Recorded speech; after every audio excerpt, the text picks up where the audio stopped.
Equine in Elizabeth, and I've known Nancy for a long time, Ida for a long time, Ellie for a while. But feel free to talk to me, bug me about anything as we go along.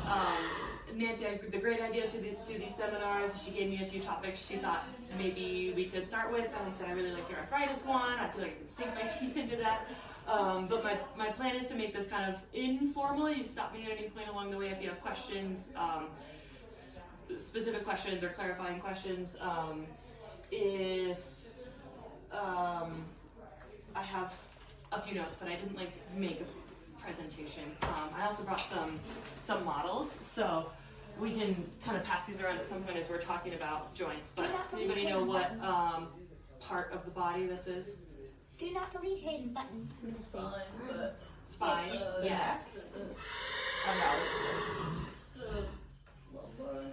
Lumbar here, yep. Okay. And then this would be the thoracic spine. So this one does not have ribs coming off, but there would be ribs coming off. And I liked, this is a 3D printed, so this is a plastic model. But I like to point this one out because you probably have heard many times about kissing spine. People think that's an arthritis condition, it's actually not. So these are the dorsal spinous processes that stick up. It's what forms our backbone. These are not actually joints, but in kissing spine, some of them can be too close to where they're touching. So on this model, this one's actually like a kissing spine location because they're so close they're touching. There's a ligament that runs in there and some nerves, and when these are really close, they can pinch. So would the withers be like towards the end where the knot is? Yeah, so this would be the tail of the horse. Okay. Yeah, this would be the head of the horse. Withers would be up there. Okay. And they have 18 thoracic spine compared to our 12, so quite a few up there. But the actual joints on this model are up here. So you can see how, as they bend, those spaces called articular process joints are there. This is a kind of joint here in this level. This would be where your disc is, like if you slit the disc, that lives in this section. So while it is still a joint, it's not one that has a synovial lining like a lot of our other joints do that we talk about injecting in horses. These ones would be candidates for injecting if they have arthritis here at this level. We do not typically worry about disc disease as much with horses. And then kissing spine, not truly a joint, but sometimes we will have areas, if there is pain come from here, sometimes I will still put a needle in and inject steroids to calm down pain and inflammation there, but it's still not a joint injection. It's like an intraligament style injection. So I like pointing out that one. This one, what do you think? Neck, yes, good. So the skull has been cut off, and this is another plastic model. So this would be the back of the skull, the pole right here. Then we get into our 7 cervical vertebrae, the same amount as humans, the same amount as giraffes. Chickens have 14. They must be very small. Yes. So very similar to that T-spine and lumbar spine there, where we have discs that are going to live here. So at this level, the spinal cord, really the rope represents the spinal cord and where that travels. And then here are joints at this level, those articular process joints that we might inject if they have arthritis. I'm getting a little off topic, but at every little gap here where I can see the rope in between is where spinal nerves can branch off. There will be a bunch that come off right at the base of the neck because those go to control the front leg. So this is a fairly commonplace. I'll twist it around. We'll do this one. This is a fairly commonplace. Whoops. For horses to get arthritis. And when that happens, these joints themselves can get enlarged, right? And then you have a spinal nerve that's trying to branch off here, and the actual size of the bone can put pressure on the nerve. It can cause some different things. Sometimes forelimb lameness, sometimes neurologic issues where they seem to not know where their feet are very well. And then if they get really, really bad and big from arthritis, it can actually go and start impinging on the spinal column itself, the spinal cord. And that is more likely to actually cause weakness or neurologic issues on the hind leg. And that's in part because the nerves that travel to the hind leg are on the outside of the spinal cord, so it doesn't take a whole lot of pressure for those to be affected, versus if it's really bad, you might have the hind legs and the front legs affected from the spinal cord, and those nerves that go to the front leg are more in the center part of the spinal cord. So just some interesting things here. These types of joints, if we were injecting, we're going to be using ultrasound guidance to make sure we get our needle exactly where we want. So what is arthritis? Yeah, we're good. Okay, that's a great question to kick this off. One more model. That's actually my first question on my list of notes. Okay. Front leg or hind leg? Front. Front, yeah. So this is the knee. We call it the knee on horses. Theoretically, it is our wrist, right? As you know, they walk on their middle finger. So a bunch of little bones here in our wrist, just like ours has. They have almost the same bones there. Radius coming down here. This is, we call the cannon bone, would really be your metacarpal bone here in your hand. And that's mainly the third one that they're walking. These little bones, called splint bones, but kind of remnants of the second and fourth metacarpal bones there. Then we get down into the actual digit. We call this our fetlock. For us, it would be your knuckle, right? And then 1, 2, 3 bones in here, same as the 1, 2, 3 bones in your finger, which we would call typically long pastern bone, short pastern bone and coffin, or you might hear P1, P2, P3, which is just phalanx 1, phalanx 2, phalanx 3. So feel free, in fact I can pass these around as we were talking about the different joints and stuff. This is an actual bone, not plastic, so it's a little less janky than those. So yeah, absolutely great question on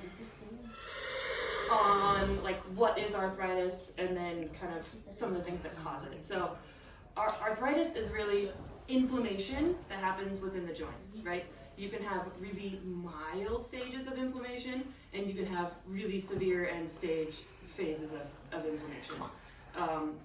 What causes the inflammation we'll get to, but what can happen when you have, this is kind of my normal joint schematic. We'll pretend this is like a stiple, but it doesn't super matter.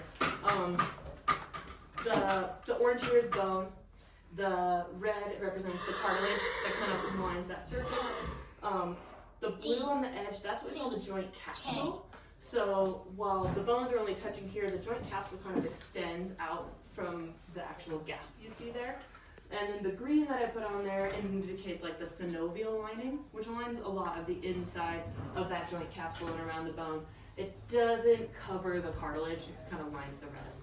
So in a normal healthy joint, we have what we call synovial fluid inside that joint that is in a healthy balance of chemicals, lubrication, proteins, etc.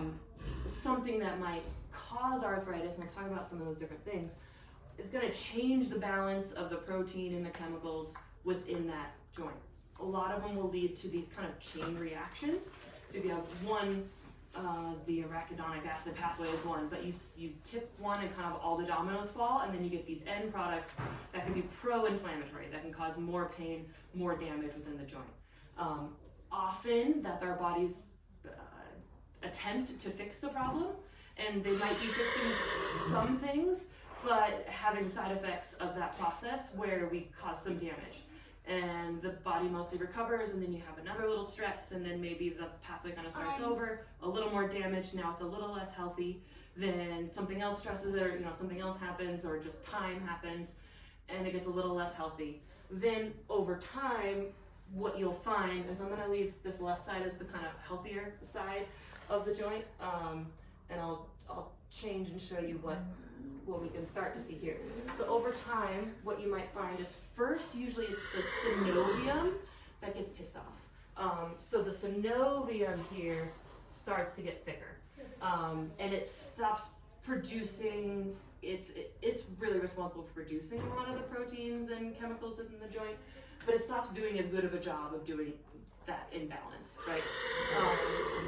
Then over time, what you might have happen is the joint is responding to something that's making it unstable. Might be bad conformation, might be really hard use, or a few other things, I'll get into it, but something is making this a little bit worse. So what you can have happen is this cartilage, I've kind of already done it, can start to get a little bit thin in places. so it can get little defects. It can get so thin sometimes or wear flat that you actually get bone touching bone, which is really bad.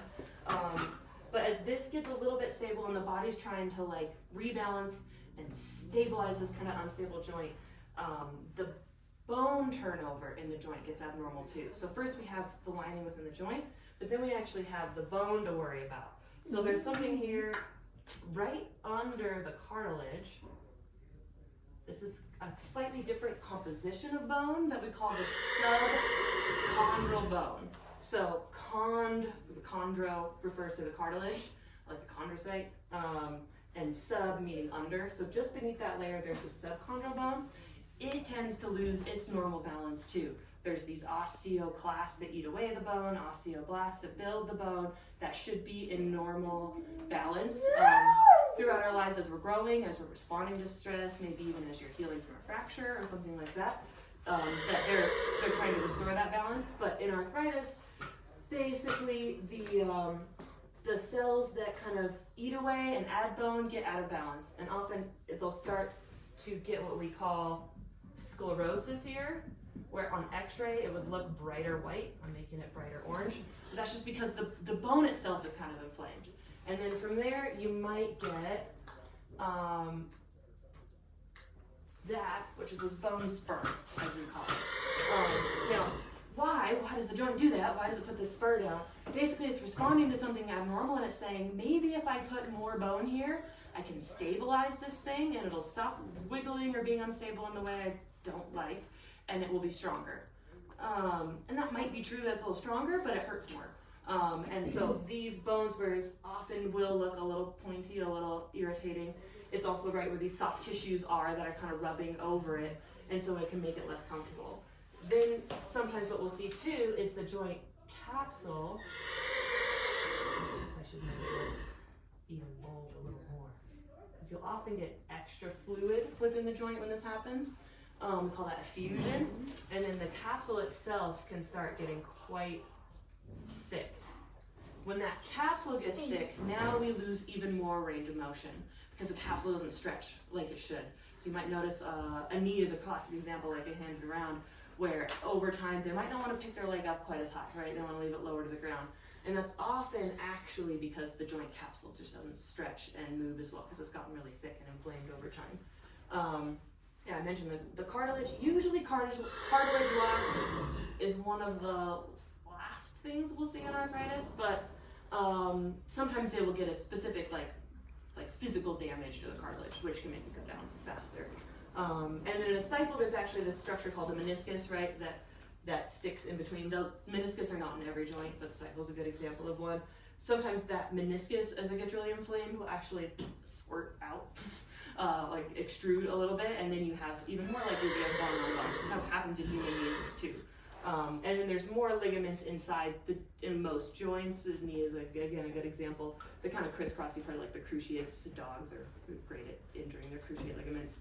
That can happen too, not necessarily because of arthritis, although if you tear a cruciate ligament, your joint is less stable and you're more likely to form arthritis if you don't fix that. So that's a little bit of what arthritis is. Just some other notes about what can cause arthritis, because there's quite a few different things that can do it. Some are more intrinsic factors coming from within the joint or within the horse's body. Some are more extrinsic or kind of starting from outside the joint or outside the body. So a classic one would be acute trauma, kicked, and right in the joint, and it causes it to be unstable, physically injures it. Pretty common one for horses. But then you can have more mild or chronic trauma, which would be more of your like repetitive use thing. Think a cutting horse that does a bunch of sliding stops. That's really hard on their hocks. They can get some repetitive use style trauma in their hocks. Poor conformation is a really classic one. If you have a horse with a little bit of a crooked leg, a little turned in, a little turned out, something like that, it's just going to put a little abnormal stress on that joint, because instead of standing on it really squarely, maybe the weight bearing is a little asymmetric. So that can be a really common cause. Similarly, hoof imbalance can cause extra stress, just like a crooked leg would. If their hoof is growing really crookedly, it can cause extra stress on those joints too. And then while repetitive use and chronic use can lead to arthritis, being locked in a box stall for a horse's entire life isn't going to save them from arthritis, because not exercising, keeping strength up, keeping mobility can also degrade the health of the joint and then therefore lead to arthritis. You can think of like in a neck, many things can cause arthritis there, but if you have a horse that's fitted up like this and has their neck in a really abnormal position while they're being ridden, or really hollow back, you know, that might cause some arthritis there. Something that we see a little less often, but certainly a direct relation, would be if a horse gets a joint infection. So in foals, this can happen. Sometimes foals will get sick from diarrhea, but the bacteria will enter their bloodstream, and we call this hematogenous, so spread by blood, and then it can seed the joint. So the bacteria gets introduced into the joint from the bloodstream. So they can get septic joints at just a couple weeks of age. And you know, hopefully that's treated aggressively early on and it doesn't cause big problems. You can also have adult horses that get a puncture wound into the joint or something like that, and that infection, you know, it's all of this process, but amplified because you've introduced nasty bacteria and the body's like responding over time.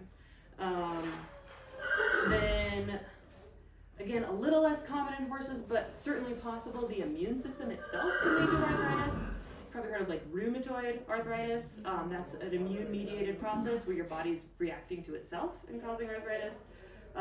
Sometimes, now we don't have to deal with a whole lot of Lyme disease in our part of Colorado, but the East Coast will see it more.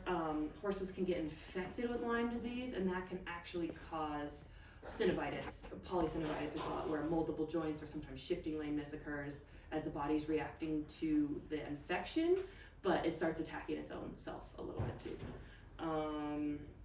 Other things I have, again, kind of less common here, but poor flexibility or strength, if kind of similar to like riding with bad habits or, you know, bad posture with your horse. If they are not using their body well because they're not very flexible or have good strength, they might be doing more trauma to their joints. Again, fairly uncommon, but potentially a really pro-inflammatory diet might lead to more arthritis. Corn oil is kind of a good example. Like, people like corn oil to get weight on, make their hair coat look healthy. But we know that corn oil has a higher percentage of omega-6 fatty acids versus the omega-3, which are kind of the anti-inflammatory one. So, you know, that's kind of an example of one where if you have a whole lot of omega-6s, you might actually be causing more trauma to the inflammatory status. And then maybe some other toxins, again, not super common to encounter that, but possible. And then one other one that mainly affects foals are the developmental orthopedic disease.